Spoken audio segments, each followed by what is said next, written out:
नास्तिक बन के सीखी भक्ति, बड़ा कॉन्ट्राडिक्टरी नहीं है ये कि कोई नास्तिक भक्त कैसे बन सकता है? और किस चीज़ का भक्त बनेगा वो अगर वो किसी पे मानता ही नहीं है? तो मेरी कहानी है, मेरी भाषा में सुनाता हूँ मैं। एक्चुअली क्या होता था ना ब्रो, बचपन से मुझे भगवानों में बहुत ज़्यादा इंटरेस्ट था। मतलब उनकी कहानियाँ, उनके कैरेक्टर, उनकी मूवीज़, मतलब उनके पूजा करने के तरीके, सारी चीज़ें ना मुझे बहुत ऐसे फैसिनेट करती थी कि क्या है, कैसे होते हैं, क्या होते हैं। मैं बहुत क्यूरियस होता था उनके सामने। थोड़ा बड़े होते होते हमने सीखा कि भगवान तुम्हारा ख्याल रखते हैं, तो उनसे जो भी प्रार्थना करो वो तुम्हारी प्रार्थना पूरी करेंगे। तो मैं उनके सामने हाथ जोड़ता था, कई बार उनसे बहुत सारी चीज़ें मांगता था। और फिर धीरे धीरे बड़े होने के बाद मैंने और गहराई में इन सब चीज़ों को जाना, तो मुझे भगवानों के बारे में और अच्छे से समझ में आया। तो मैंने ध्यान भी करना शुरू किया, बहुत सारी भक्ति के तरीके अपनाए, और बहुत सारे खूबसूरत एक्सपीरियंस भी हुए मेरे साथ। मतलब भक्ति में प्यार कैसा महसूस होता है और एवरीथिंग, बहुत सारी चीज़ें महसूस हुई मुझे। पर धीरे धीरे मुझे रियलाइज़ हुआ कि एक रूप में फंसना बहुत अजीब हो जा रहा है। मतलब मैंने सुना कि निराकार जैसी कोई चीज़ होती है, भगवान हर जगह होते हैं, हर कण में मौजूद हैं। पर ये सवाल बहुत अजीब था मेरे लिए, और ये कॉन्सेप्ट भी बड़ा अजीब था कि जो चीज़ हर कण में है उसका रूप कैसा हो सकता है? मतलब मैं जो भगवान को मानता हूँ वो तो इंसानी रूप में है, और वो हर कण में है, तो हर कण में वो रूप कैसे देखा जा सकता है? तो मैंने निराकार की खोज चालू की अपने अंदर। अब निराकार में क्या हुआ कि ध्यान तो मेरा सबसे बड़ा वो बन गया टूल, कि ध्यान कर सकते हैं इसमें, निराकार की साधना में ये होता है। पर धीरे धीरे मुझे रियलाइज़ हुआ कि मैं हर चीज़ में ना कुछ ढूंढ रहा था, कि हर कण में भगवान है, तो मैं कुछ ना कुछ तो ढूंढ रहा था कि हर चीज़ में कुछ स्पेशल होगा, कोई एक जैसी चीज़ होगी जो भगवान होंगे। और मुझे रियलाइज़ हुआ धीरे धीरे कि ना ये कॉन्सेप्ट मेरे दिमाग में ऐसा बैठ गया है कि मैं हर चीज़ में ज़बरदस्ती कुछ ढूंढ रहा हूँ। और निराकार का कॉन्सेप्ट भी मेरे लिए ना एक इमेज जैसा बन गया था, कि अगर शिव तत्व की बात करूँ तो अंधकार होगा, कुछ नहीं होगा, मुक्ति, मोक्ष, ये सारे कॉन्सेप्ट मेरे दिमाग में थे, मेरी ईगो को तो सेटिस्फाई करते थे। बड़ी बड़ी बातें करने में ये मुझे बहुत मदद करते थे। लोगों के सामने मैं बहुत बड़ी बड़ी बात करता था कि शिव निराकार हैं, ये है, वो है, उपनिषद वेदों में ये है, पुराणों की बातें। पर मुझे रियलाइज़ हुआ कि ये सब बोलने के बाद और कोशिश करके देखने से भी ना मैं कहीं पहुंच नहीं रहा हूँ। मैं वैसा का वैसे ही हूँ। भक्ति वगैरह कुछ वैसी की वैसी है, कुछ नया जैसा कुछ नहीं मिल रहा था मुझे। तो मैंने इन कॉन्सेप्ट्स को गिराने के लिए सोचा कि अगर ये कॉन्सेप्ट्स ही मेरे दिमाग में इतनी सारी हलचल कर रहे हैं और मुझे रोक रहे हैं, शायद यही मेरे आगे बढ़ने से मुझे रोक रहे हैं, तो मैंने सोचा क्यों ना मैं नास्तिक बन जाऊं। क्योंकि मैंने कुछ नास्तिक लोगों की वीडियोस सुनी और मुझे उनका अप्रोच बहुत जेन्युइन लगा। वो जब सवाल पूछते हैं भगवान से तो वो बेझिझक बिना डरे सवाल पूछते हैं। जैसे हम जो भगवान पे मानते हैं, आस्तिक हैं, वो सारे सवाल हम भगवान से नहीं पूछ सकते, क्योंकि हमें ज़बरदस्ती मानना पड़ता है कि हाँ भगवान है।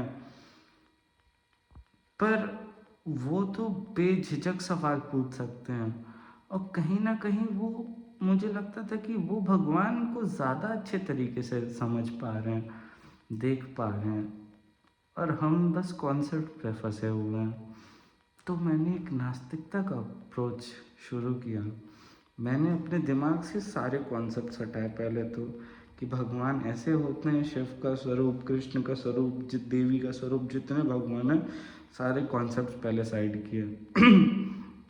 उन कहानियों को कहानियों की तरह देखा।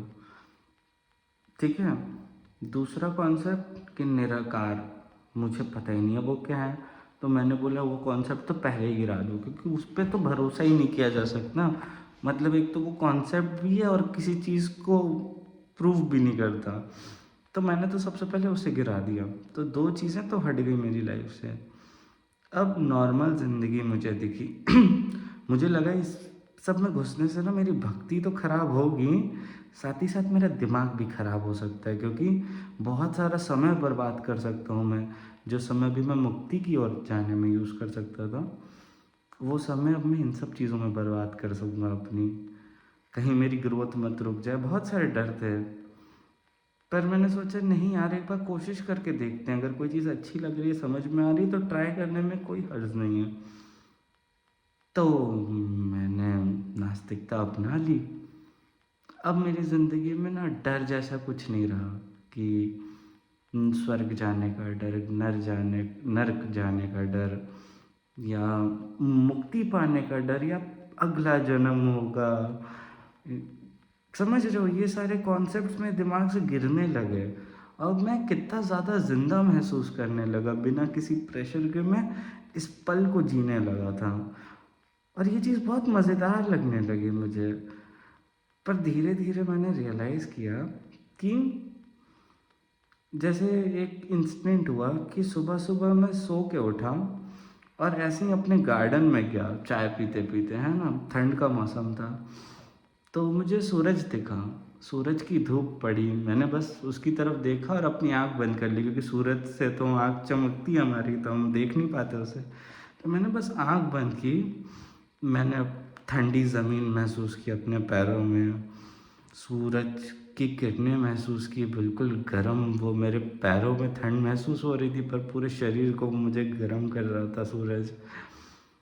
मैंने सांस ली, ज़ोर से हवा महसूस की, और फिर देखा ये सूरज, ये ज़मीन, ये हवा, ये मेरी ज़िंदगी के लिए कितने ज़्यादा ज़रूरी हैं, और ये कितने अच्छे से मेरा ख्याल रखते हैं। समझ रहे हो, ऐसा लगा जैसे कोई मुझसे प्यार कर रहा हो। मतलब जैसे नहीं, कोई माँ अपने बच्चे को एकदम गोद में उठा के बड़े प्यार से उठाती है, उसका ख्याल रखती है, बिल्कुल वैसे ही महसूस हुआ। और इस पल में ना मुझे लगा नहीं कि ये सूर्य कोई भगवान है, ये हवा कोई भगवान है, ये पृथ्वी कोई भगवान है। पर इन सब का प्यार मेरे प्रति देख के, या फिर जो भी बोलो, जैसे वो मेरा ख्याल रखते हैं, अपने आप ना मेरा सर झुकने लगा उसकी तरफ, कि ये सूरज, ये पृथ्वी और ये सारी चीज़ें मेरे आसपास बिना कुछ मुझसे मांगे मुझे सब कुछ दे रही हैं। ये कितनी बड़ी बात थी, और मैंने ये सारी चीज़ें कभी नोटिस ही नहीं की अपनी लाइफ में। फिर ये चीज़ ना धीरे धीरे और गहरी होती चली गई। खाना खाते वक्त मैंने खाने को देखा, देखा कि वो कैसे मेरी भूख मिटा सकते हैं, मेरे शरीर को ज़िंदा रखता है। और ज़िंदा रहने से याद आता है मुझे कि भाई मेरी दिल की धड़कन वो अपने आप चलती है, मुझे कुछ करना नहीं पड़ता। मतलब मेरा शरीर खुद ब खुद मेरा ध्यान रखता है, मुझे समय से सुला देता है। जब मैं कोई गलतियाँ करता हूँ तो उसे भी वो ठीक करने की कोशिश करता है। तो मुझे मेरे शरीर की तरफ भी बहुत झुकाव और डिवोशन जैसा महसूस हुआ। फिर अपने माँ बाप को देखा मैंने, और कमाल की बात है, इस बार मैंने माँ बाप के ऊपर से भी कॉन्सेप्ट हटा दिया कि वो मेरे माँ बाप हैं। उन्हें मुंह पे जाके नहीं बोला कि तुम मेरे माँ बाप नहीं हो, बस अपने मन में हटा के देखा कि अगर मैं इन्हें देखूं कि ये मेरे माँ बाप नहीं हैं, और बस उन्हें देखूं बिना किसी फिल्टर या कॉन्सेप्ट के, तो मुझे उनके अंदर का बहुत गहरा प्यार दिखा मेरे प्रति। पहले ये चीज़ मुझे दिखती थी तो मुझे लगता था कि ये अरे वो उनकी ज़िम्मेदारी है मेरा ख्याल रखना, मेरे लिए ये करना, वो करना। पर जैसे ही मैंने उनके ऊपर से ये कॉन्सेप्ट हटा दिया कि वो मेरे माँ-बाप नहीं हैं, तो ये देखना बहुत खूबसूरत हो गया कि यार वो कितना कुछ करते हैं मेरे लिए। और तब भी मैं उनसे खुश नहीं था क्योंकि मुझे लगता था वो कम कर रहे हैं, जैसे उनकी कोई ज़िम्मेदारी बनती हो मेरे प्रति। पर अगर ज़िम्मेदारी का बोझ उनके सर से हटा दूँ तो वो बहुत कुछ करते हैं मेरे लिए। तो उनके अंदर का कमाल का प्यार दिखने लगा मुझे। और उनके सामने भी मतलब वही सेम चीज़ होने लगी कि सर झुकने लगा। फिज़िकली नहीं कि मैं सिर्फ मम्मी पापा का पैर छू रहा हूँ या सर छू रहा हूँ। मतलब समझ रहे हो, सर झुका रहा हूँ उनके सामने।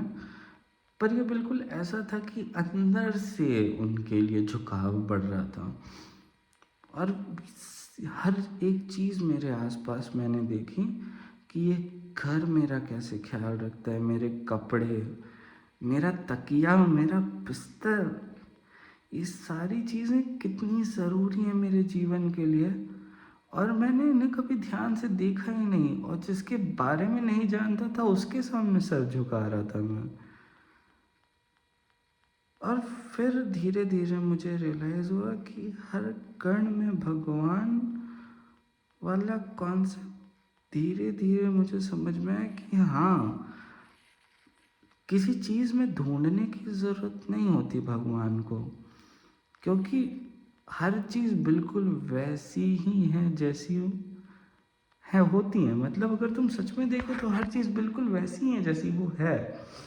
उसमें कोई ऊपर से एक लेयर चढ़ाने की ज़रूरत नहीं है कि हर चीज़ में भगवान को देखो। अगर तुम हर चीज़ को बिल्कुल वैसे ही देखो जैसी वो है, तो तुम्हें दिखेगा कि हर चीज़ दुनिया में कितनी ज़रूरी है। और एक और चीज़ देखी जा सकती है कि हर चीज़ अपने नियम और अपने दायरे में चलती है। मतलब कोई भी चीज़ ना अपनी गलत जगह पे नहीं दिखती मुझे। हर चीज़ का उस जगह पे होने की कोई ना कोई वजह है, ज़रूरी नहीं मुझे वो वजह दिख जाए। पर ये दुनिया बिल्कुल स्मूथली चलती है। और फिर एग्जिस्टेंस की तरफ भी एक झुकाव होता है कि यार जीवन ही कितने कमाल की चीज़ है। सारी चीज़ें अपने आप सही जगह पे बैठी हुई हैं। और यहाँ से मेरी भक्ति की शुरुआत होती है। और फिर मुझे रियलाइज़ हुआ कि भक्ति कोई करने की चीज़ नहीं थी यार। ये तो बस जब तुम खुद से बड़ा किसी को देखते हो या कहीं प्यार दिखता है तुम्हें, तो ये अपने आप उभर के आता है तुम्हारे अंदर से। तुम डर से किसी भगवान के सामने हाथ नहीं जोड़ सकते। तुम भीख मांगने जाओगे तो वो भक्ति जैसा बिल्कुल नहीं था। वो एक्सपीरियंस बहुत अलग था। ये एक्सपीरियंस और वो एक्सपीरियंस दोनों बहुत अलग था। गलती मैं नहीं बोल रहा कि वो करना गलत है। तुम्हें खुशी मिलती है, तुम्हें तसल्ली मिलती है, बेशक करना चाहिए। बस मैं अपना एक्सपीरियंस शेयर कर रहा हूँ कि भक्ति का ये भी तरीका बहुत खूबसूरत है। और मैं इसमें और गहराई से उतरना चाहूँगा, और धीरे धीरे मैं ज़रूर अपना एक्सपीरियंस तुम्हारे साथ शेयर करूँगा। आज थोड़ी सी गहरी बातें होंगी, थोड़ी इंटेंस हो गई। अब मैं पहली बार इतना लंबा वीडियो बना रहा हूँ। मुझे पता नहीं कैसा बन रहा है, बिना किसी कट के या कुछ। जैसा बिल्कुल वैसे ही अपलोड कर दूँगा इसे मैं, क्योंकि हाँ, मैं सिर्फ सच बोलने आता हूँ, जो मेरा सच है। कोई कॉन्सेप्ट नहीं देने वाला मैं तुम्हें, क्योंकि मुझे कॉन्सेप्ट पे खुद भरोसा नहीं है, तो तुम्हें दे के क्या करूँगा। वैसे आज भक्ति की बात की है, कल शायद ज्ञान की बात करेंगे, क्योंकि ज्ञान का मार्ग मेरा असली मार्ग है। वही मुझे सबसे ज़्यादा ज़िंदा रखता है। बाकी सब ये भक्ति और कर्म योग, ये सारी चीज़ें ना उसके ऊपर से आती हैं। पर ज्ञान मेरा समझ रहे हो बैकबोन है, वही मुझे ज़िंदा रखता है, वही मुझे आगे बढ़ाता है। तो कल ज्ञान की बात करेंगे। आज के लिए बस इतना ही। Thank you. टाटा।